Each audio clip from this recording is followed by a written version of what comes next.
Assalamualaikum warahmatullahi wabarakatuh. Kami dari kelompok 4 akan memaparkan tugas dari mata kuliah pengantar manajemen pemasaran yang dibimbing oleh Ibu Iranita SEMSI dengan judul Marketing Environment Radar.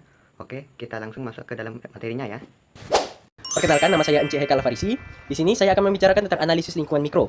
Yang pertama, company. Barber Daily adalah brand lokal yang berfokus pada perawatan pria, terkhususnya hair styling, hair care. Kemudian untuk contoh produknya seperti pomade, clay, shampoo, hair tonic.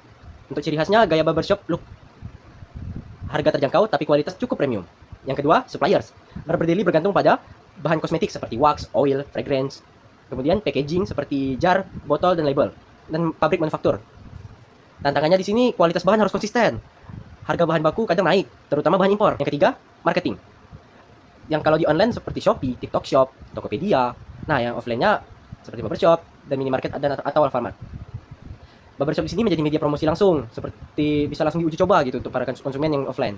Baiklah teman-teman, untuk materi selanjutnya akan dibacakan teman saya. Halo teman-teman, saya Muhammad Lukmanul Hakim. Di sini saya akan melanjutkan penjelasan materi yang telah disampaikan oleh teman saya tentang analisis lingkungan mikro dari brand Barber Daily. Poin yang akan saya bahas yaitu kompetitor atau pesaing langsung.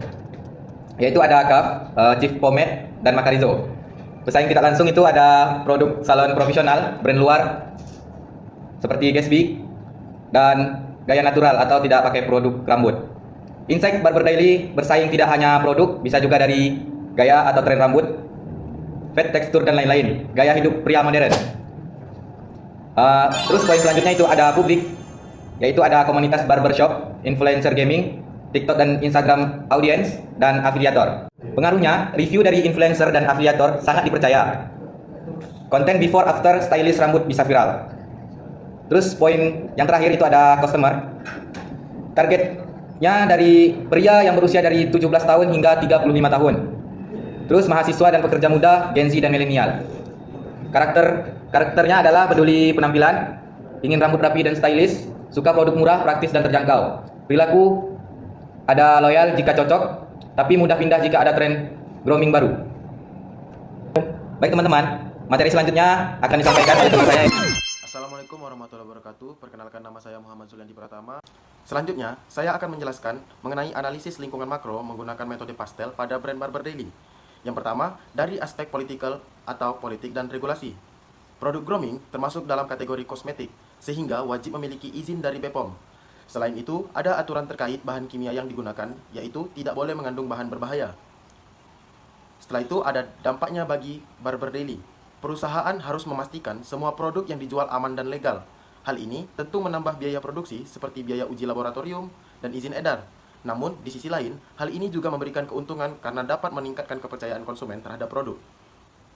Yang kedua, dari aspek ekonomik atau ekonomi. Target pasar Barber Daily yaitu mahasiswa dan pekerja muda. Umumnya, mereka memiliki daya beli yang terbatas karena mereka lebih memilih produk yang harganya terjangkau tetapi tetap fungsional. Selain itu, harga bahan baku juga bisa mengalami kenaikan akibat inflasi dan faktor impor. Dampaknya, Barber Daily harus menjaga harga tetap terjangkau agar sesuai dengan target pasar. Selain itu, perusahaan juga harus lebih efisien dengan proses produksi agar tetap mendapatkan keuntungan. Halo, saya Reza Haikalana Ibrahim. Saya akan menyampaikan poin 3 dan 4 dari analisis lingkungan makro dengan metode pastel. Ya, poin 3-nya itu adalah sosial atau sosial budaya. Tren pria peduli penampilan atau grooming semakin meningkat. Pergi ke barbershop jadi gaya hidup. Dan standar cowok rapi dan wangi makin tinggi. Dampaknya, 1. Produk hair styling jadi kebutuhan rutin bukan sekedar gaya. 2. Permintaan produk Barber Daily semakin meningkat. 3. Peluang pasar semakin besar. Dan poin 4-nya teknologi. TikTok dan Instagram mempengaruhi tren rambut saat ini. E-commerce mempermudah pembelian dan banyak tutorial styling rambut online. Dampaknya, produk bisa viral sehingga penjualan naik cepat. Barber Daily bergantung pada digital marketing, harus aktif di media sosial agar tetap relevan. Oke, bagian selanjutnya akan disampaikan oleh rekan saya. Halo semuanya, saya Yosi SKL Sigalingking. Saya akan melanjutkan penjelasan dari rekan saya sebelumnya mengenai analisis lingkungan makro metode pastel dari brand Barber Daily. Di sini saya akan menyampaikan penjelasan dari poin 5 dan poin 6. Poin 5 berisi environmental atau lingkungan. Yang poinnya, kesadaran akan produk ramah lingkungan mulai meningkat serta isu limbah plastik dari packaging yang berdampak pada brand. Yang pertama, Barber Daily bisa dituntut menggunakan kemasan eco-friendly. Yang kedua, bisa jadi peluang untuk branding green product. Ya, dan poin ke-6, legal atau hukum yang memuat perlindungan konsumen serta label produk yang biasanya berisi komposisi, tanggal, dan kadaluarsa dari produk, serta berisi juga tentang hak merek dagang yang akan berdampak pada brand yang mana Brand harus transparan kepada konsumen tentang produknya. Yang kedua, risiko hukum jika produk tidak sesuai standar. Dan ketiga, penting untuk menjaga reputasi brand. Untuk penjelasan mengenai penjelasan berikutnya akan... Halo semuanya, perkenalkan nama saya Tengku Hafif Parandarmawan. Di sini saya akan melanjutkan analisis pada brand Barber Daily. Fokus saya pada poin C, yaitu analisis dimensi. Faktor yang paling dominan yaitu ada dua, sosial budaya dan teknologi. Pada sosial dan budaya, terjadi perubahan gaya hidup pria. Merawat diri menjadi kebutuhan. Penampilan stylish yang rapi menjadi dianggap penting. Dampaknya produk hairstylist jadi kebutuhan rutin. Target pasar jadi semakin meluas. Permintaan produk jadi meningkat. Pada poin teknologi, perkembangan teknologi digital mempermudah dalam segi promosi dan jual beli. Munculnya TikTok dan Instagram, e-commerce yaitu Shopee dan Tokopedia, dan munculnya konten hair tutorial stylish rambut. Dampaknya produk ini jadi mudah diperkenalkan.